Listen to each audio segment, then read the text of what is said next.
So now the point of doing all of this, if we go back to our browser, was to be able to float our images in our blog entries off to the right.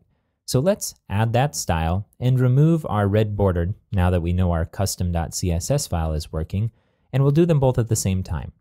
So let's jump back to the resource pack directory and open up our styles.css file, and we're going to copy over this float right style here. You see that it has a float to the right, it has a margin on the left and on the bottom. So we'll copy that, and then let's open up our custom.css file in our CSS folder inside of our subtheme, and we'll paste over this body style and save it. All right, and if we jump back to the browser and refresh, we see that we no longer have a red border. Okay, so now let's go to the blog homepage, and we see that the images aren't floating to the right. That's because even though we have our style in our CSS folder, we haven't applied that style to these images yet. We'll need to do that through views. So we can edit the view by clicking this cogwheel in the right-hand corner of the view and clicking Edit View. And now we want to adjust the image, so we'll go down to Image under Fields and click that.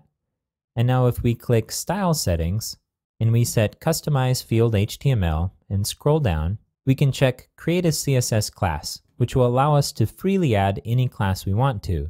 Now if we go back to our styles, this is the float right class. So we'll type in float right. Now notice we didn't add the period. If you're new to CSS, that period indicates that it's a class name, and we can apply it by adding that name to the CSS class attribute inside of virtually any tag in HTML. But when we use the class, we don't add the period.